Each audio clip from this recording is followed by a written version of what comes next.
Bismillahirrahmanirrahim. Assalamualaikum warahmatullahi wabarakatuh.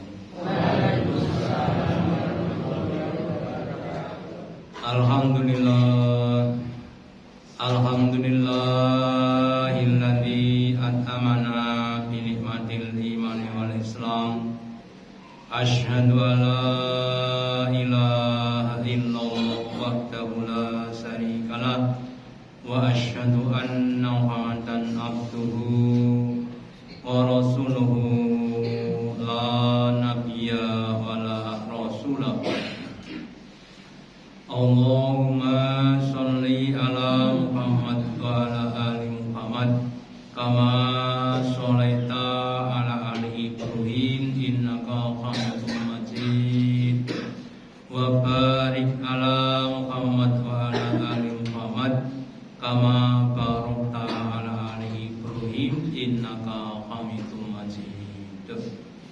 Qala Allahu ta'ala fi kitabihil karim. A'udzu billahi minasy syaithanir rajim. Ya ayyuhalladzina amanu ittaqullaha haqqa tuqatih wa la tamutunna illa wa antum muslimun. Wa qala Rasulullah sallallahu alaihi wasallam, mathalul alim alal abid kal qamari ala sairil kawakib. Bapak Ibu hadirin yang dirahmati Allah, yang pertama dan utama, marilah kita selalu meningkatkan, menambahi kesyukuran kita, keimanan dan ketakwaan kita kepada Allah Ta'ala dengan menjalankan perintah-perintahnya dan menjauhi larangan-larangannya.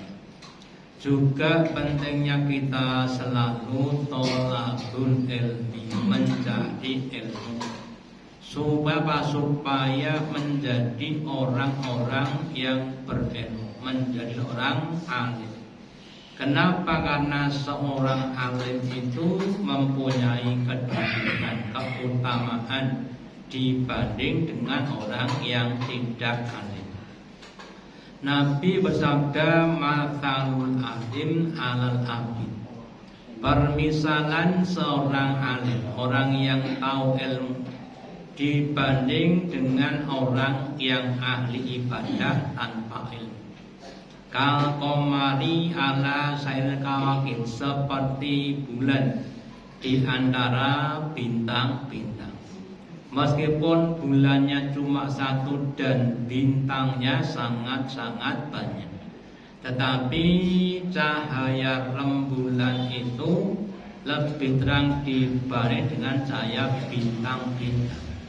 Sehingga dengan kita menjadi alim, minimal bisa menunjuki langkah kita dalam menapaki perjalanan hidup sampai akhir hayat. Atau kalau bisa kita menyinari lingkungan kita, mulai dari keluarga kita masing-masing, kemudian pada lingkup yang lebih luas. Dan Bapak Ibu, kita diberi keikhlasan, keistiqomahan dalam mencari ilmu sampai akhir hayat.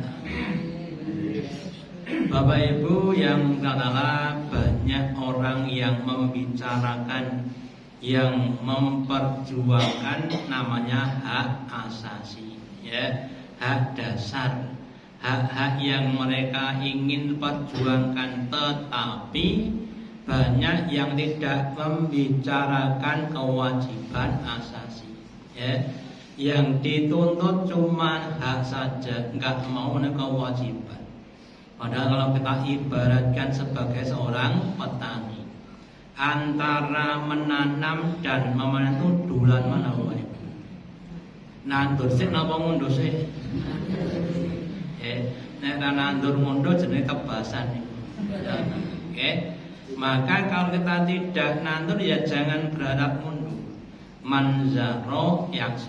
Barang siapa yang mana dia akan mengetahui. Wong nandur ki bakal ngunduh apa yang dia tanam. Jadi kalau tidak menanam ya nggak akan panen. Maka di dalam Islam ini justru diajarkan, diperintahkan kewajiban asasi, kewajiban dasar yang harus ditunaikan dengan ikhlas supaya dibalas Allah dengan balasan yang lebih banyak, lebih sempurna. Seandainya nanti di dunia ini haknya tidak terpenuhi, tetap dilakukan kewajiban. Contoh hak dan kewajiban antara suami dengan istri. Kewajiban suami itu adalah haknya istri dan sebaliknya. Kewajiban istri adalah haknya suami. Seandainya suami sudah menunaikan kewajibannya, ya sudah berikan nafkah, tetapi karena satu gangguan istri nggak memenuhi kewajibannya, nggak bisa masak mergone nembe sakit, ya. Maka suami tetap menunaikan kewajiban karena kewajiban itu yang mewajibkan adalah Allah Ta'ala. Sehingga yang akan membalas, mengganjar adalah Allah Ta'ala. Nah, berusaha untuk menetapi kewajiban kita, terus dilakukan dengan niat yang ikhlas. Seandainya di dunia tidak dapat ya nggak apa-apa, yang penting besok di akhirat kita mendapatkan balasan dari Allah Ta'ala yang lebih sempurna. Seperti orang yang menanam padi, kadang juga tumbuh rumputnya, ya. Padinya untuk manusianya, rumputnya untuk kambingnya. Lah seandainya nggak tumbuh rumput gimana? Ya nggak apa-apa, kan bukan tujuan utama. Tujuannya untuk mendapatkan padi. Maka kita semuanya harus mengikhlaskan amal kita semua hanya untuk Allah Ta'ala. Kemudian apa kewajiban asasi kita? Kita mulai dari yang pertama, yang paling awal Allah ciptakan kita. Apa status kita itu? Status kita adalah Abdullah, ya, hambanya Allah, pegawainya Allah, ya, karyawannya Allah. Lah apa tugasnya? Tugasnya adalah beribadah kepada Allah Ta'ala, ya. Sebagaimana di dalam surat Al-Zariyat, wa ma khalaqtul jinna wal insa illa liya'budun. Tidaklah kami Allah menciptakan jin dan manusia kecuali untuk ibadah. Jadi tugas utamanya itu adalah ibadah.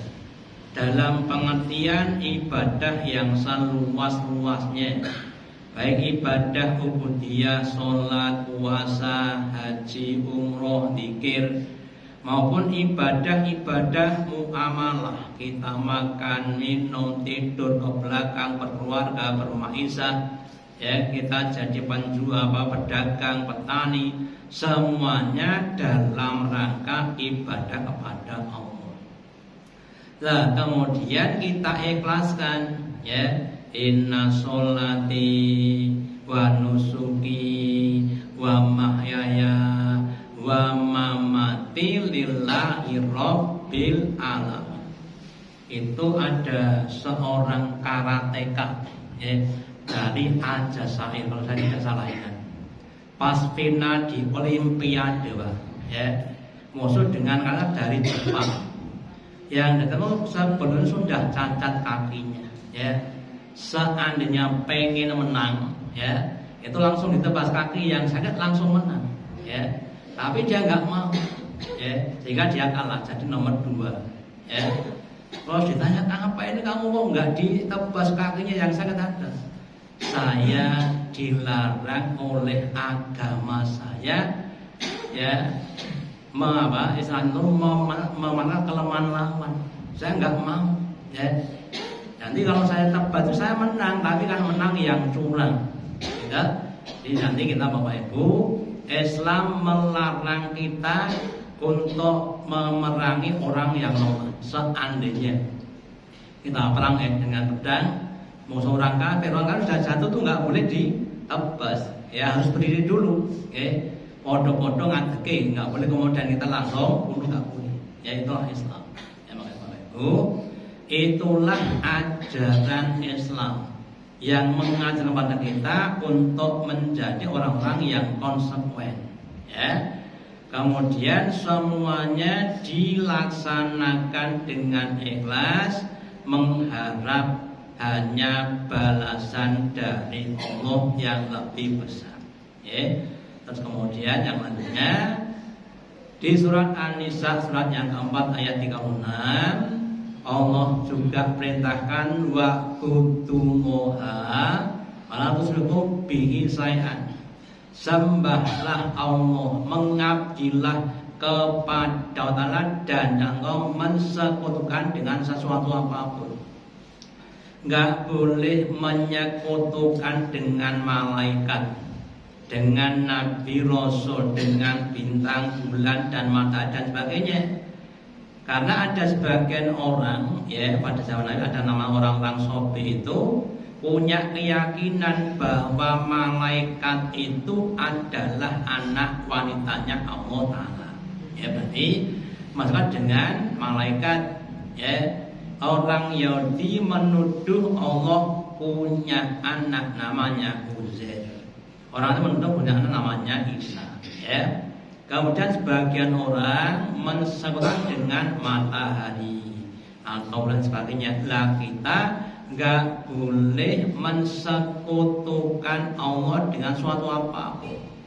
Kenapa? Karena zat yang maha sempurna, nggak butuh bantuan, nggak butuh syarikat. Beda dengan kita wakil. Manusia adalah makhluk yang penuh dengan kekurangan.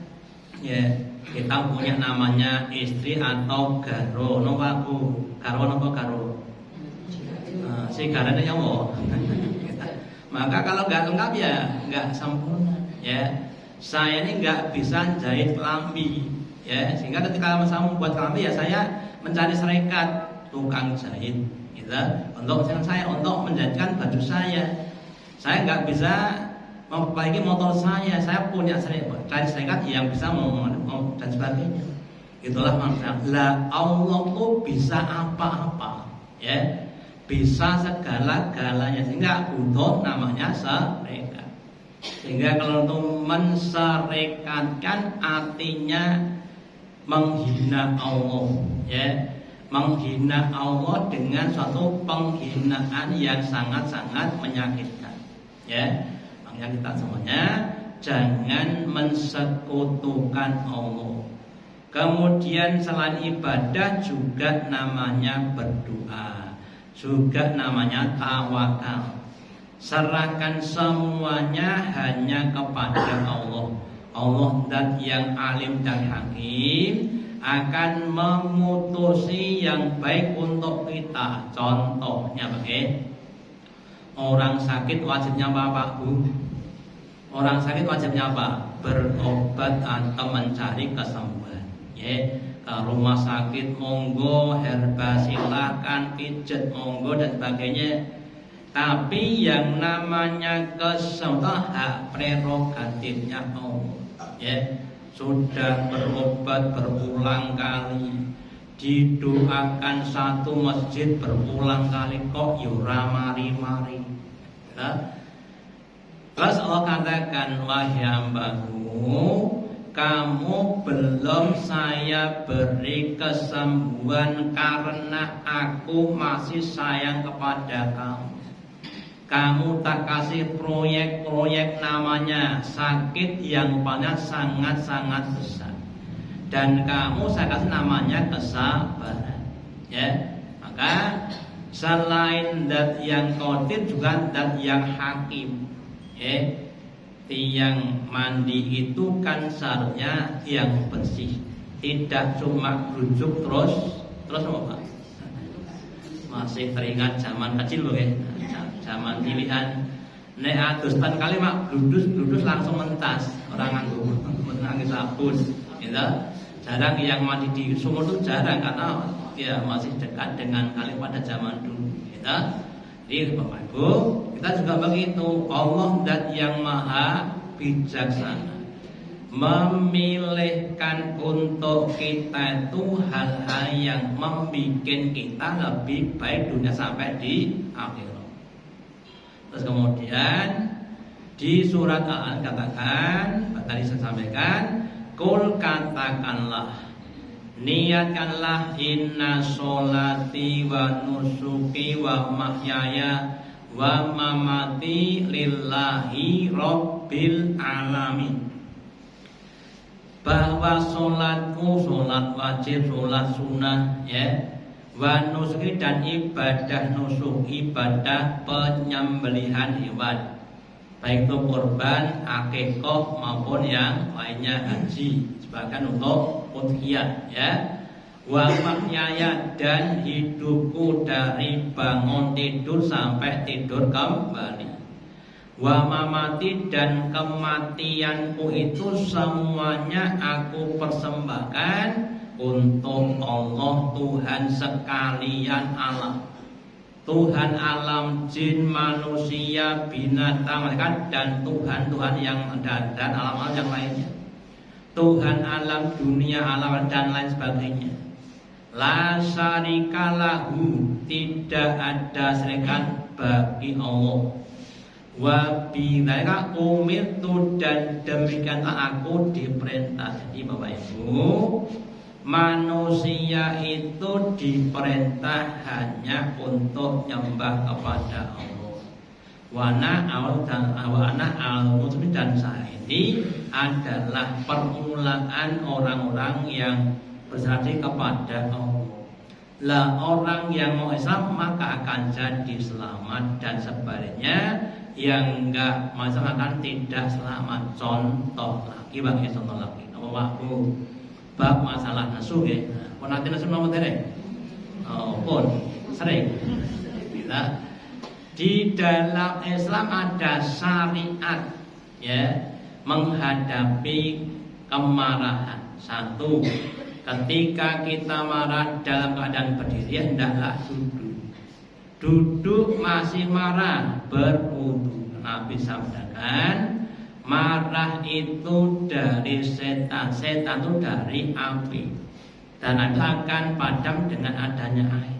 Ya, ketika kita marah terus kita lakukan tadi duduk terus berwudu, kemudian enggak jadi marah. Kalau sebagian dokter mengatakan bahwa orang itu kalau marah, Pak, itu imunnya jatuh setengah, ya.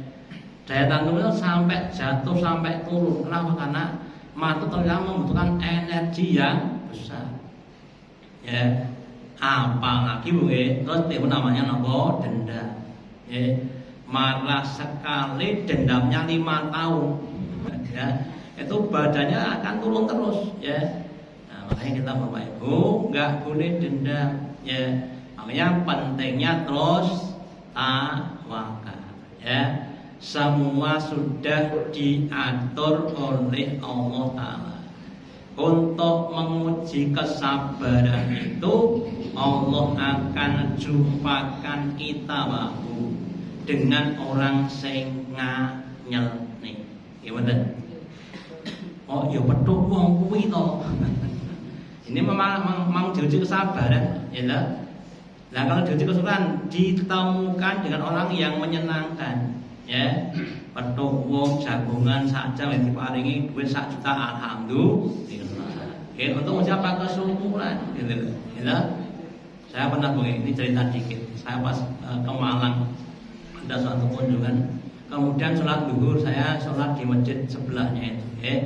Terus saya mundur itu kok ada takmir yang datang, Pak, ini nanti kan ada kajian, ustadznya nggak ada itu. Nah terus gimana? Bapak mau ngisi nggak? Ya coba. Jadi saya tamu itu justru untuk ngisi kajian, ya. Habis itu bagi paring 1 second, alhamdulillah. Jadi langsung diparing 1 second, alhamdulillah. Gue sanggup mulai. Contoh saja, ya. Ini untuk menunjukkan kesyukuran, ya. Makanya Bapak Ibu kita harus berusaha husnuzon dan berislam. Meskipun ya kadang-kadang tidak mudah, ya. harus menyesuaikan, yang adalah kita disesuaikan, naftar yang harus disesuaikan.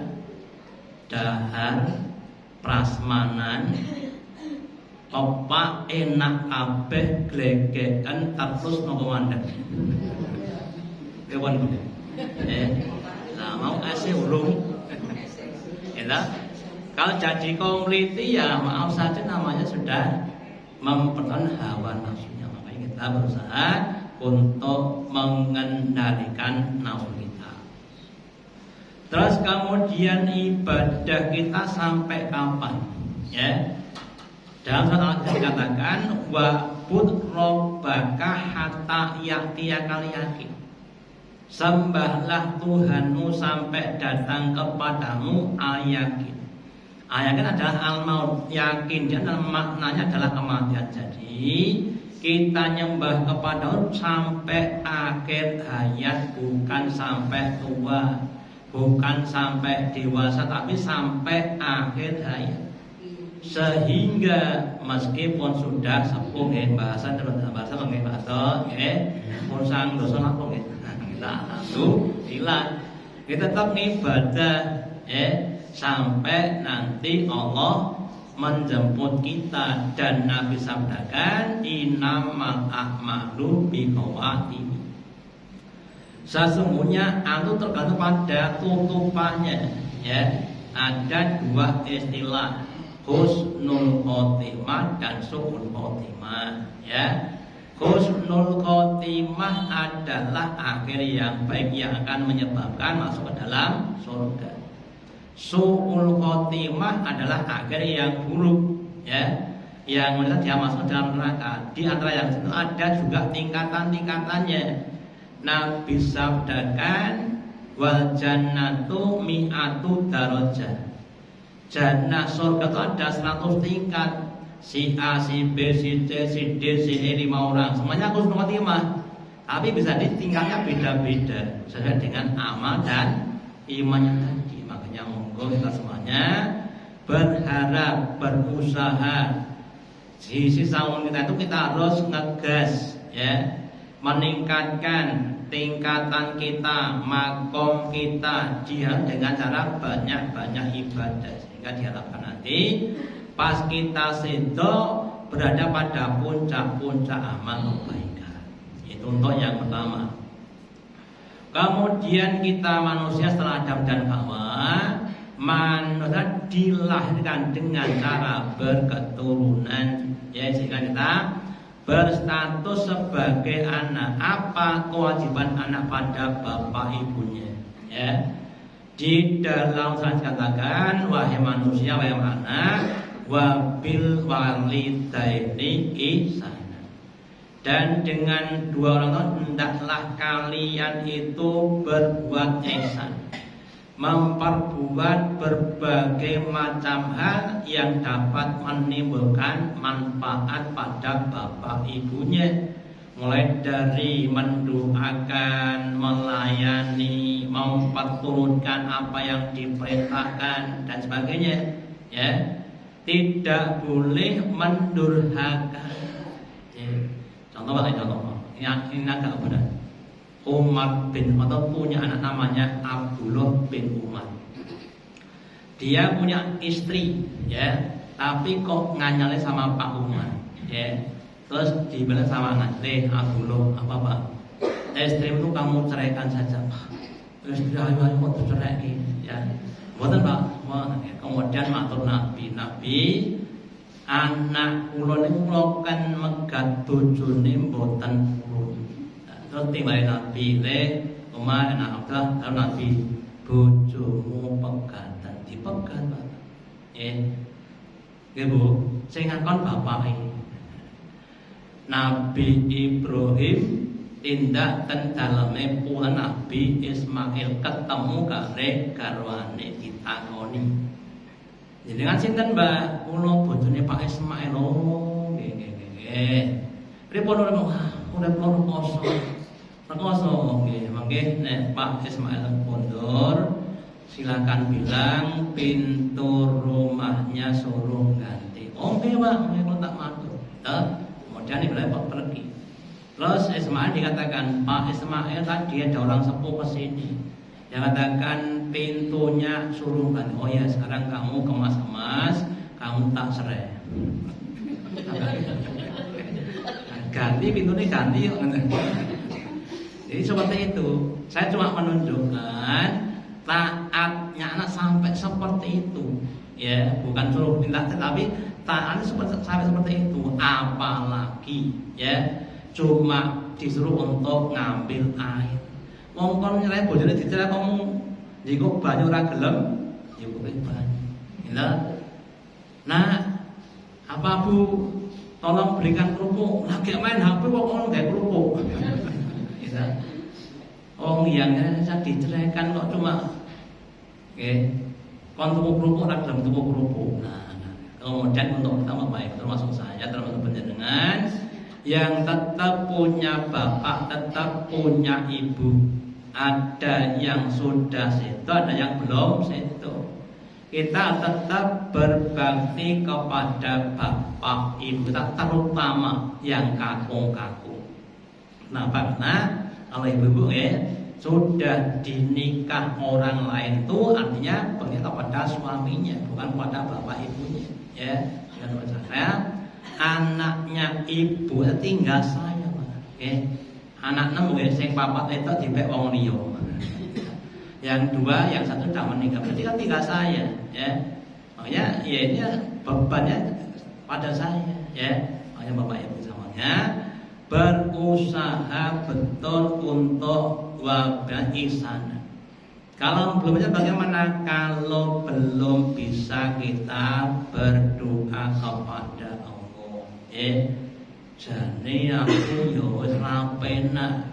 Mbokku ki nek karo aku nesan-nesu wae. Gak edit nesu ra edit tambah nesu. Gitu.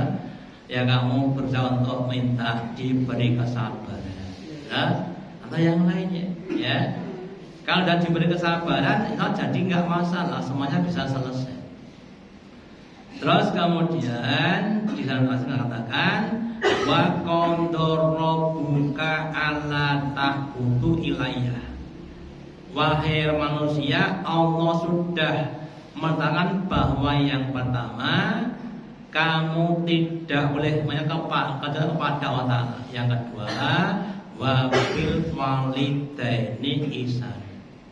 Dan dengan doa kamu berbuat baik.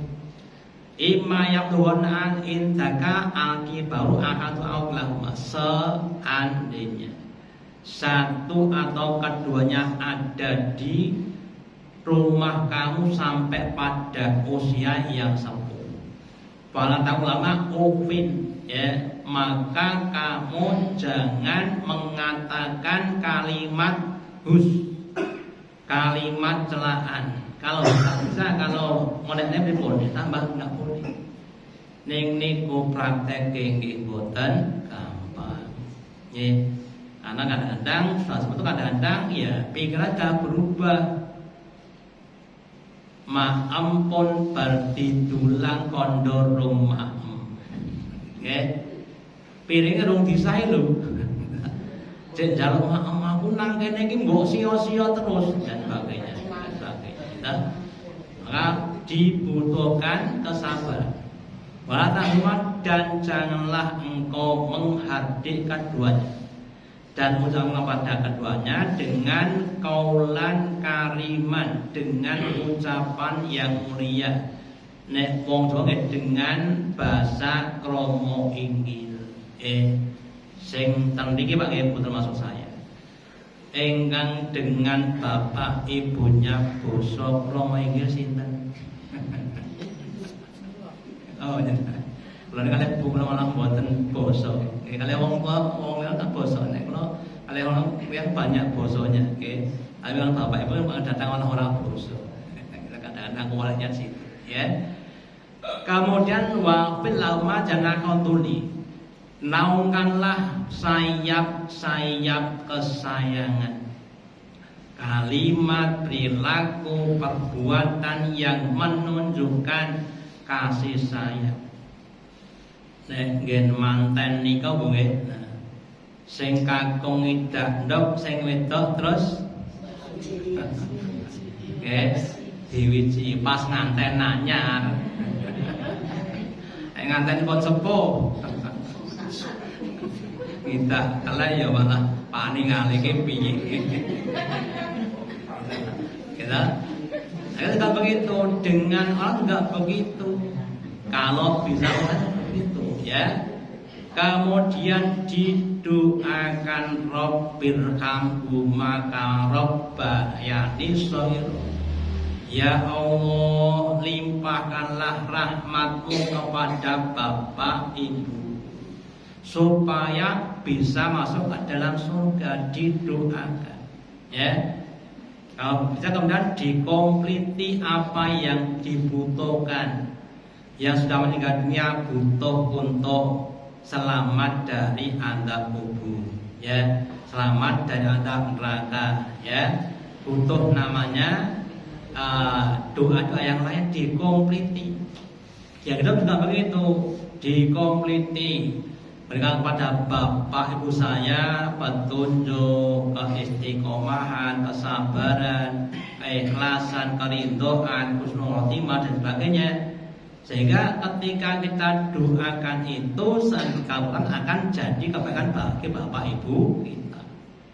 Jangan sampai nyun pangapunten dongakne bapak hingga bisa dadak sambat kalih tangga ya, jangan sampai begitu.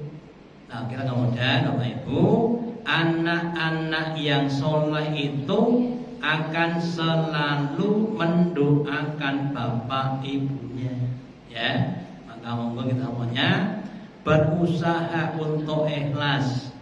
Sesuatu yang merintahkan sama yang merintahkan Allah ya.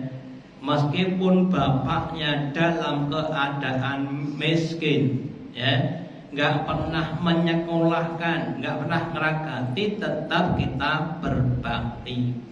Sekali lagi karena yang merintahkan adalah Allah Ta'ala ya. Atau nanti maaf saja bapaknya dalam keadaan non Islam seperti Nabi Ibrahim, tetap dibekteni ya, selama tidak mau kepada kemusyrikan tetap dibekteni ya. Itu Bapak Ibu, kewajiban kita yang seharusnya kita tunaikan sebagai hamba Allah dan sebagai seorang anak. Dan ini kita juga berbeda-beda. Ada yang sebagai seorang bapak, seorang suami, istri ya. Suatu saat kita sebagai status sebagai pedagang atau pembeli juga begitu. Kewajibannya penjual itu adalah memberikan informasi yang tepat, ampun ngantos menipu. Kemudian kewajiban menyerahkan barang. Kewajiban pembeli adalah membayar harga barang. Kenyataan mungkin kenyataan ada sing dodol menipu sing tuku. Aku di motor anyar tukunan murah 12 juta. Yo, kapan? Sesuk-esuk wis tak teko kene lah ke Jakarta gitu. Dibayar lunas badan motore ora teko-teko. Gitu kan juga ada begitu. Atau sebaliknya ya, barangnya wis dienggo pirang-pirang sasi belum dibayar-bayar. Itu namanya kan tidak memenuhi kewajibannya. Kewajiban pembeli penjual itu yang benar juga Allah Ta'ala, bukan manusia ya.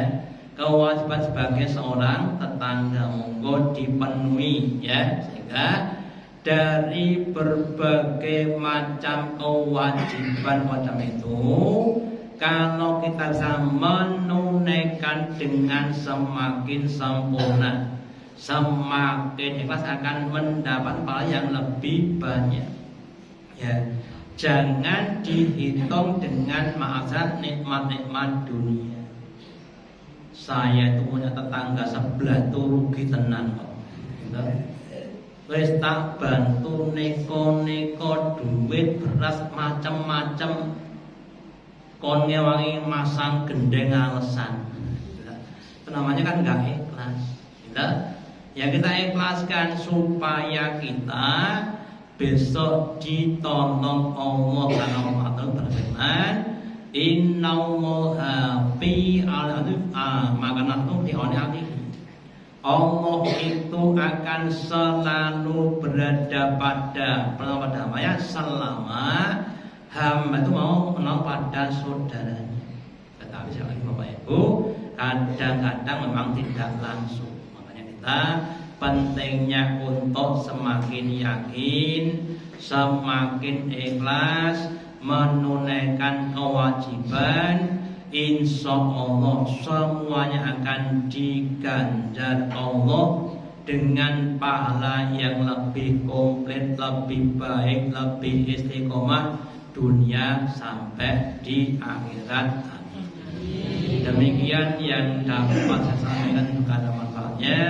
Allahumma taqabbal minna innaka antas samiul alim. Wa tub alaina innaka antat tawwabur rahim. Dengan doa majelis subhanallah wa bihamdika asyhadu an la ilaha illa anta astaghfiruka wa atubu ilaik. Wassalamualaikum warahmatullahi wabarakatuh.